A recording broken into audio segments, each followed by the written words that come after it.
In the West, before philosophy became a thing, there was primitive religion.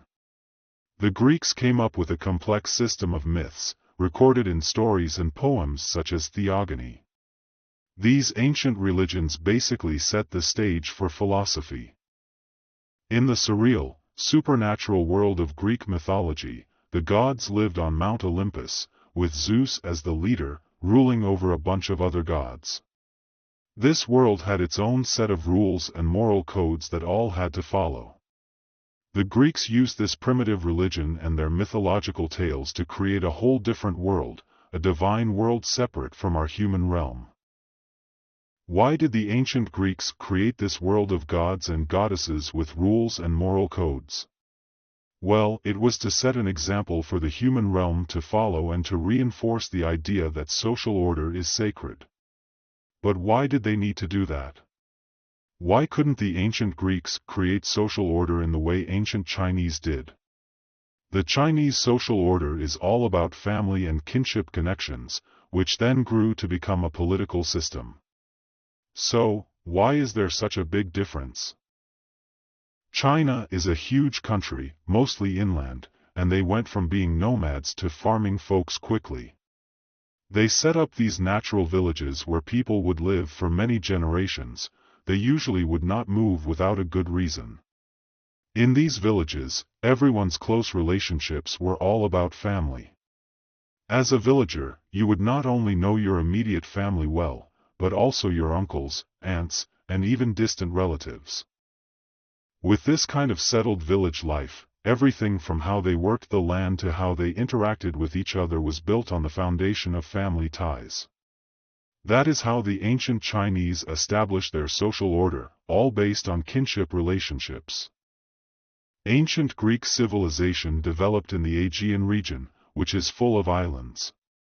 This kept happening. A tribe would colonize another island in search of better natural surroundings and resources. This movement of maritime colonization occurred frequently, causing different tribes to run into one another on the same island. How did these different tribes without previous contact keep peace on the same piece of land? They did not have any blood connection, so they could not use that as a basis for their relationships. Instead, they had to make agreements and contracts. Here is the tricky part: contracts are made by people, and people can break their promises. The first contract writers had to make these contracts feel super important and sacred to the point that no one could break them. Here is where primitive religion and Greek mythology come into play. With a whole world of divine beings who oversee the human realm, humans must now observe and follow rules and ethical conduct set by the gods and goddesses. That way, there is a sense of sacredness to the social order in the human world. This result was basically the work of religion back in the day before Western philosophy took over. The original meaning of religion is to restore the covenant established between humans and God. The term religion fundamentally refers to this covenant.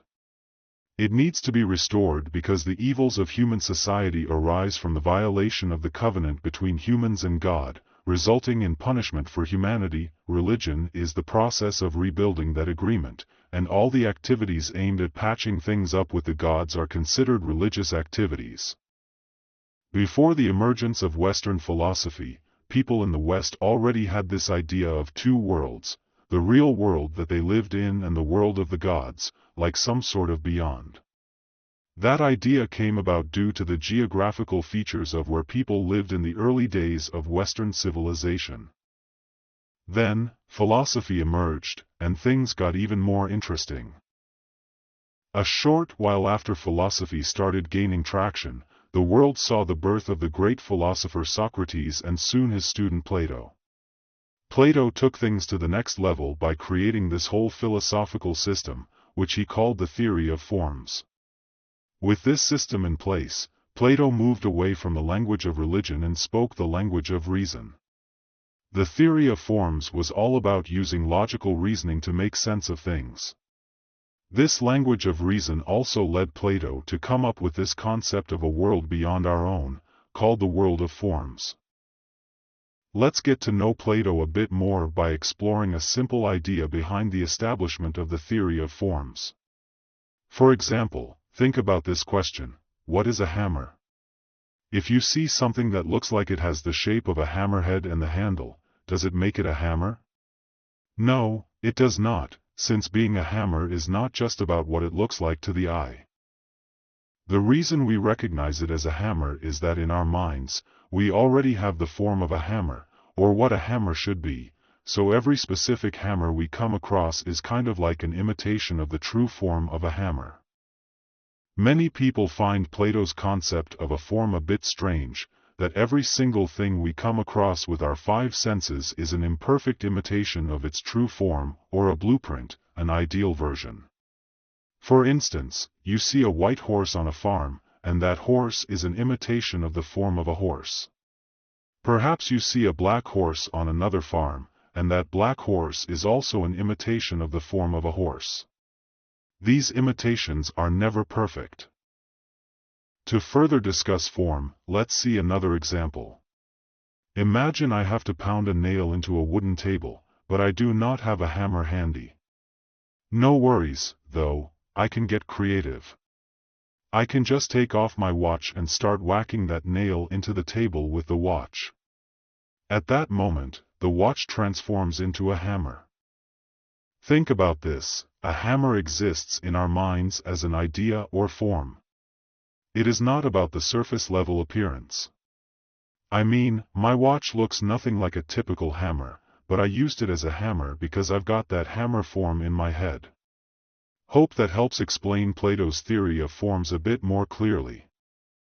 Eventually, Plato reached an important conclusion: the real world is made up of things we detect using our sensory perception, but those things are just imperfect imitations of the forms, therefore, the world is not perfect. Think about it: there is no one hammer in the world that can claim to be the ultimate, perfect hammer. Imagine if some Danish person held up their fancy hammer and declared it to be the one true hammer in the world, more superior than all hammers out there. Sounds pretty ridiculous, doesn't it? According to Plato, all things we sense are mere imitations of the forms, but they never quite get it right. They are imperfect by nature. The flaws we see in the real world come from the gap between the world and its form. As a result, the world needs to be changed. The Chinese have not really thought about transforming the world. It is a Western concept. Ever since Plato's ideas became Western intellectual tradition, Westerners saw fixing the flaws in the world as taking a step closer to the ideal world, its form. With each change, they see progress. Let's talk about the history of hammers. Today's hammers are vastly different from the old-school ones, right? We now have hydraulic presses, which are like super high-tech hammers, and they do not resemble traditional hammers. Still, those steam hammers and hydraulic presses represent progress from the primitive hammer. Who is responsible for this progress? It is the folks who compared the flaws in reality to their ideal forms in their heads, and then they tackled those flaws head-on and fixed them.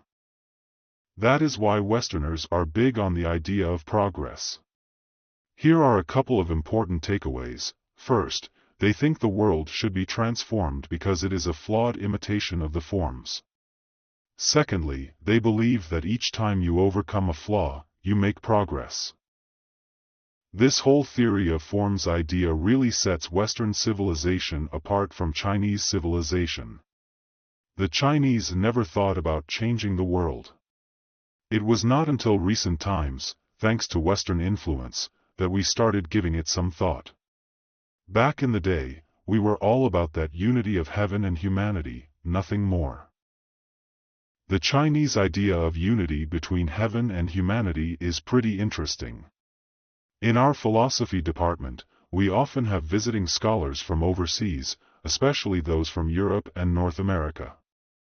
Besides setting up academic visits, we also take them out for meals to show some hospitality. Once, I had a meal with an American professor. We treated them to Chinese dishes, and since we went to a traditional Chinese restaurant, we were provided with only chopsticks. At one point, the waiter brought out a plate of quail eggs. While our Chinese colleagues effortlessly picked up the eggs with their chopsticks and popped them into their mouths, the American professor struggled. He tried 6 times and failed to pick one up. On the 7th attempt, he finally managed to grab an egg, but it slipped and fell to the floor. He jokingly said, "You Chinese are really smart." I said, "It has nothing to do with being smart, it's a philosophical matter." He asked me to elaborate further. I said, "When Westerners eat, they act as a subject, they place food on a plate, treating it as an object. Using a knife and fork, they dissect the food and analyze its components.